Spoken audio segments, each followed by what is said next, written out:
पाकिस्तान का 74वां यौम आज़ादी पाकिस्तान और आज़ाद कश्मीर भर में भरपूर मिली बेदारी और जोश और जज्बे के साथ मनाया गया। वहीं Mirpur university of science and technology में भी 14 अगस्त जश्न आज़ादी की मुनासबत से पुरवकार तकरीब का इनेकाद किया गया। तकरीब का बाकायदा आगाज परचम कुशाई से किया गया, जबकि बाद अज़ां तलबा और तालबात ने जश्न आज़ादी पाकिस्तान के हवाला से तकारीर करते हुए माहौल को गरमा दिया। नाज़रीन, आज़ादी की नेमत जो है उसका अंदाज़ा वही लगा सकते हैं जो आज़ादी की नेमत से जो है वो मुस्तफ़ीद हैं। और आज हमारे साथ vice chancellor Mirpur university of science and technology professor Mohammad Yunus Javed sahab हमारे साथ मौजूद हैं। इनसे बात करते हैं कि आज के हवाले से ये क्या पैगाम देंगे।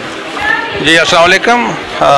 ये बहुत अहम दिन है और यौम आज़ादी जो है इसको जितना भी अला तरीके से सेलिब्रेट किया जाए वो हमारे लिए हमारा सबका फ़र्ज़ है, हम सबका फ़र्ज़ है। और मैं समझता हूँ कि Mirpur university of science and technology में आज जिस जज्बे के साथ ये दिन मनाया गया है, देखिए हमारे सारे डीन्स, हमारे फैकल्टी, हेड्स ऑफ डिपार्टमेंट्स, तमाम ऑफिसर, तमाम बच्चे जोश व जज्बा के साथ उन्होंने तकारीर की हैं। उन्होंने इस दिन की अहमियत को उजागर की है और बताया है कि कितनी तकालीफ के बाद ये पाकिस्तान बना है। और हमने ये कंक्लूड किया है कि अगर हमने पाकिस्तान को आगे लेके जाना है तो हमें सबको मेहनत करनी होगी, नेक नीति के साथ काम करना होगा और हमें अपने अपने फील्ड में एक्सेल करना होगा।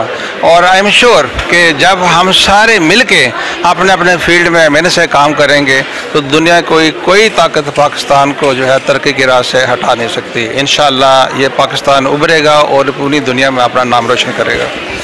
बिल्कुल जी नाज़रीन, आज जो है Mirpur university of science and technology में जहां पाकिस्तान भर में जो है जश्न आज़ादी पाकिस्तान मनाया गया, वहीं एक अच्छी और बड़ी तकरीब का जो इनेकाद था वो Mirpur university of science and technology की जानिब से किया गया। यहाँ पर मुख्तलिफ तकरीर की गई और यहाँ पर जितने भी मुअज़्ज़िन थे उनको भी जो है वो इस आज जश्न आज़ादी के हवाला से जो है एक पैगाम दिया गया कि कश्मीर में जो बसने वाले हमारे कश्मीरी हैं उनके लिए दुआ की गई कि अल्लाह ताला उनको भी जल्द जो है वो आज़ादी की नेमत से मुस्तफ़ीद करे। इसके साथ फैसल गुज़ार को इजाज़त दीजिए। अल्लाह हाफ़िज़ व नासिर।